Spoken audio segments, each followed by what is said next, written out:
नमस्कार दोस्तों, स्वागत है आपका मेरे YouTube चैनल हिंदी कथा कहानियों में। और मुंशी प्रेमचंद जी की कहानियों की लड़ी में जो कहानी मैं आज आपके सामने लेकर आई हूँ उसका नाम है दिल की रानी। ये कहानी बाकी कहानियों से थोड़ी लंबी है तो इसे मैं कुछ पार्ट्स में आपके सामने प्रस्तुत करूँगी। तो शुरू करते हैं कहानी दिल की रानी। जिस वीर तुर्कों के प्रखर प्रताप से ईसाई दुनिया कांप रही थी, उन्हीं का रक्त आज कुस्तुनतुनिया की गलियों में बह रहा था। वही कुस्तुनतुनिया जो 100 साल पहले तुर्कों के आतंक से आहत हो रहा था, आज उनके गर्म रक्त से अपना कलेजा ठंडा कर रहा था। और तुर्की सेनापति 1,00,000 सिपाहियों के साथ तैमूरी तेज के सामने अपनी किस्मत का फैसला सुनने के लिए खड़ा था। तैमूर ने विजय से भरी आंखें उठाईं और सेनापति यजदानी की ओर देखकर सिंह के समान गरजा, क्या चाहते हो, जिंदगी या मौत? यजदानी ने गर्व से सिर उठाकर कहा, इज्जत की जिंदगी मिले तो जिंदगी, वरना मौत। तैमूर का क्रोध प्रचंड हो उठा। उसने बड़े बड़े अभिमानियों का सिर नीचा किया था। यह जवाब इस अवसर पर सुनने की उसकी ताब न थी। इन 1,00,000 आदमियों की जान उसकी मुट्ठी में है। इन्हें वह एक क्षण में मसल सकता है। उस पर इतना अभिमान, इज्जत की जिंदगी। इसका यही तो अर्थ है कि गरीबों का जीवन अमीरों के भोग विलास पर बलिदान कर दिया जाए। वही शराब की मजलिसें, वही अर्मीनिया और काफ की परियां। नहीं, तैमूर ने खलीफा बायजीद का घमंड इसलिए नहीं तोड़ा कि तुर्कों को फिर उसी मदांत स्वाधीनता में इस्लाम का नाम डुबोने को छोड़ दे। तब उसे इतना रक्त बहाने की क्या ज़रूरत थी? मानव रक्त का प्रवाह संगीत का प्रवाह नहीं, रस का प्रवाह नहीं, एक विभत्स दृश्य है जिसे देखकर आंखें मुंह फेर लेती हैं, दृश्य सिर झुका लेता है। तैमूर हिंसक पशु नहीं है जो यह दृश्य देखने के लिए अपने जीवन की बाजी लगा दे। वह अपने शब्दों में धिक्कार भरकर बोला, जिसे तुम इज्जत की ज़िंदगी कहते हो वह गुनाह और जहन्नुम की निशानी है। यजदानी को तैमूर से दया या क्षमा की आशा ना थी। उसकी या उसके योद्धाओं की जान किसी तरह नहीं बच सकती। फिर वह क्यों दबे और क्यों न जान पर खेलकर तैमूर के प्रति उसके मन में जो घृणा है उसे प्रकट कर दे। उसने एक बार कातर नेत्रों से उस रूपवान युवक को देखा जो उसके पीछे खड़ा जैसे अपनी जवानी की लगाम खींच रहा था। सान पर चढ़े हुए इस्पात के समान उसके अंग अंग से अतुल क्रोध की चिंगारियां निकल रही थी। यजदानी ने उसकी सूरत देखी और जैसे अपनी खींची हुई तलवार म्यान में कर ली और खून का घूंट पीकर बोला, जहाँ पना इस वक्त फ़तेहमंद हैं, लेकिन अपराध क्षमा हो तो कह दूँ, अपने जीवन के विषय में तुर्कों को तातारियों से उपदेश लेने की ज़रूरत नहीं। पर जहाँ खुदा ने नेमतों की वर्षा की हो, वहाँ उन नेमतों का भोग न करना नाशुक्री है। अगर तलवार की सभ्यता की सनद होती तो गोल कोम रोमनों से कहीं ज़्यादा सभ्य होती। तैमूर जोर से हंसा और उसके सिपाहियों ने तलवारों पर हाथ रख लिए। तैमूर का ठहाका मौत का ठहाका था या गिरने वाले वज्र का तड़ाका? तातार वाले पशु हैं क्यों? मैं ये नहीं कहता। इस पर तैमूर ने कहा, तुम कहते हो खुदा ने तुम्हें ऐश करने के लिए पैदा किया है। मैं कहता हूँ यह कुफ्र है। खुदा ने इंसान को बंदगी के लिए पैदा किया है और इसके खिलाफ जो कोई कुछ करता है वह काफिर है, जहन्नुमी। रसूल पाक हमारी ज़िंदगी को पाक करने के लिए, हमें सच्चा इंसान बनाने के लिए आए थे, हमें हराम की तालीम देने नहीं। तैमूर दुनिया को इस कुफ्र से पाक कर देने का बीड़ा उठा चुका है। रसूल पाक के कदमों की कसम, मैं बेरहम नहीं हूँ, जालिम नहीं हूँ, खूंखार नहीं हूँ, लेकिन कुफ्र की सज़ा मेरे ईमान में मौत के सिवा कुछ नहीं है। उसने तातारी सिपह सलार को कातिल नज़रों से देखा और तत्क्षण एक देव सा आदमी तलवार सौंध कर यजदानी के सिर पर आ पहुंचा। तातारी तलवारें भी खिंच चुकी थीं। तातारी सेना भी तुर्की सेना पर टूट पड़ी और दम के दम में कितनी ही लाशें ज़मीन पर फड़कने लगी। सहसा वही रूपवान युवक जो यजदानी के पीछे खड़ा था आगे बढ़कर तैमूर के सामने आया और जैसे मौत को अपनी दोनों बंधी हुई मुट्ठियों में मसलता हुआ बोला, ए अपने को मुसलमान कहने वाले बादशाह, क्या यही वह इस्लाम की तालीम है कि तू उन बहादुरों का इस बेदर्दी से खून बहाए जिन्होंने इसके सिवा कोई गुनाह नहीं किया कि अपने खलीफा और मुल्कों की हिमायत की? चारों तरफ सन्नाटा छा गया। एक युवक जिसकी अभी मसें भी न भीगी थी, तैमूर जैसे तेजस्वी बादशाह का इतने खुले शब्दों में तिरस्कार करे और उसकी जबान तालू से खिंचवा न ली जाए। सभी स्तंभित हो रहे थे और तैमूर सम्मोहित सा बैठा उस युवक को ताक रहा था। युवक ने तातारी सिपाहियों की तरफ, जिनके चेहरे पर कुतूहलमय प्रोत्साहन झलक रहा था, देखा और बोला, तू इन मुसलमानों को काफिर कहता है और समझता है कि तू इन्हें कत्ल करके खुदा और इस्लाम की खिदमत कर रहा है। मैं तुझसे पूछता हूँ, अगर वह लोग जो खुदा के सिवा किसी के सामने सिजदा नहीं करते, जो रसूल पाक को अपना रहबर समझते हैं, मुसलमान नहीं हैं तो कौन मुसलमान है? मैं कहता हूँ हम काफिर सही, लेकिन खुदा के तो हैं। क्या इस्लाम जंजीरों में बंधे हुए कैदियों के कत्ल की इजाज़त देता है? खुदा ने अगर तुझे ताकत दी है, अख्तियार दिया है, तो क्या इसलिए कि तू खुदा के बंदों का खून बहाए? क्या गुनहगारों का कत्ल करके तो उन्हें सीधे रास्ते पर ले जाएगा? तूने कितनी बेरहमी से 70,000 बहादुर तुर्कों को धोखा देकर सुरंग से उड़वा दिया और उनके मासूम बच्चों और निरपराध स्त्रियों को अनाथ कर दिया। तुझे कुछ अनुमान है? क्या यही कारनामे हैं जिन पर तू अपने मुसलमान होने का गर्व करता है? क्या इसी कत्ल, खून और बहते दरिया में अपने घोड़ों के सुम नहीं भिगोए हैं, बल्कि इस्लाम को जड़ से खोद कर फेंक दिया है?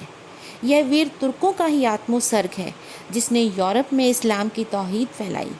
आज सोफिया के गिरजे में तुझे अल्लाह अकबर की सदा सुनाई दे रही है। सारा यूरोप इस्लाम का स्वागत करने के लिए तैयार है। क्या ये कारनामे इसी लायक हैं कि उनका यह इनाम मिले? इस ख्याल को तू दिल से निकाल दे कि तू खुरेजी से इस्लाम की खिदमत कर रहा है। एक दिन तुझे भी परवरदिगार के सामने कर्मों का हिसाब देना पड़ेगा और तेरा कोई उज्र ना सुना जाएगा। अगर तुझ में अब भी नेक और बद की तमीज़ बाकी है तो अपने दिल से पूछ, तूने यह जिहाद खुदा की राह में किया है या अपनी हवस के लिए?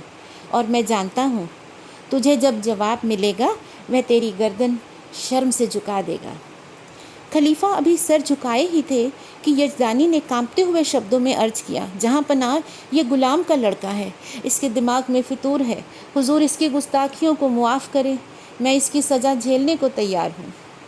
तैमूर उस युवक के चेहरे की तरफ स्थिर नेत्रों से देख रहा था। आज जीवन में पहली बार उसे निर्भीक शब्दों को सुनने का अवसर मिला। उसके सामने बड़े बड़े सेनापतियों, मंत्रियों और बादशाहों की ज़बान न खुलती थी। वह जो कुछ कहता था वही कानून था। किसी को उसमें चूँ करने की ताकत न थी। उसकी खुशामदों ने उसकी अहमन्यता को आसमान पर चढ़ा दिया था। उसे विश्वास हो गया था कि खुदा ने इस्लाम को जगाने और सुधारने के लिए ही उसे दुनिया में भेजा है। उसने पैगंबरी का दावा तो नहीं किया, पर उसके मन में यह भावना दृढ़ हो गई थी। इसलिए जब आज एक युवक ने प्राणों का मोह छोड़कर उसकी कीर्ति का पर्दा खोल दिया तो उसकी चेतना जैसे जाग उठी। उसके मन में क्रोध और हिंसा की जगह श्रद्धा का उदय हुआ।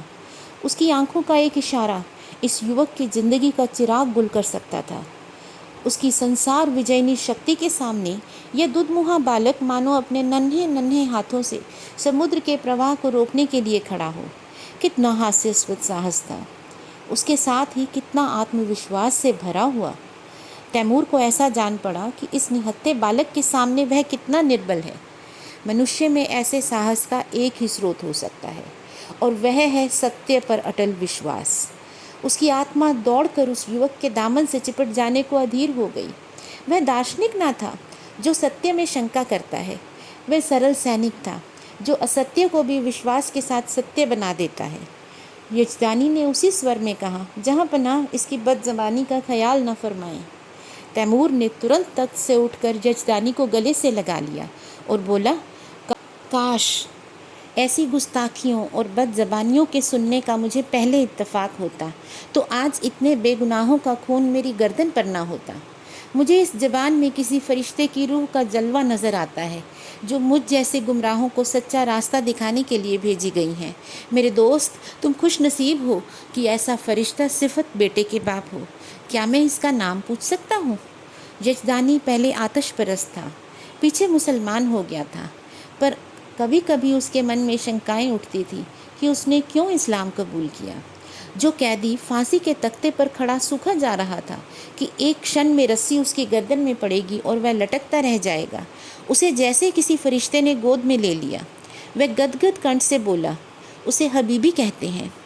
तैमूर ने युवक के सामने जाकर उसका हाथ पकड़ लिया और उसे आंखों से लगाता हुआ बोला, मेरे जवान दोस्त, तुम खुदा के हबीब हो। मैं वह गुनहगार हूँ जिसने अपनी जहालत में हमेशा अपने गुनाहों को सबाब समझा, इसलिए कि मुझसे कहा जाता था तेरी जात बेऐब है।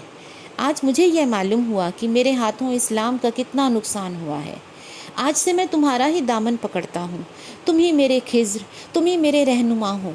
मुझे यकीन हो गया तुम्हारे ही वसीले से मैं खुदा की दरगाह तक पहुँच सकता हूँ। यह कहते हुए उसने युवक के चेहरे पर नज़र डाली तो उस पर शर्म की लाली छाई हुई थी। उस कठोरता की जगह मधुर संकोच झलक रहा था। युवक ने सिर झुकाकर कहा, यह हुजूर की कद्रदानी है, वरना मेरी क्या हस्ती है। तैमूर ने उसे खींचकर अपने बगल के तख्त पर बिठा दिया और अपने सेनापति को हुक्म दिया, सारे तुर्क कैदी छोड़ दिए जाएं, उनके हथियार वापस कर दिए जाएं और जो माल लूटा गया है वह सिपाहियों में बराबर बांट दिया जाए। वजीर तो इधर इस हुक्म की तालीम करने लगा, उधर तैमूर हबीब का हाथ पकड़े हुए अपने खेमे में ले गया और दोनों मेहमानों की दावत का प्रबंध करने लगा।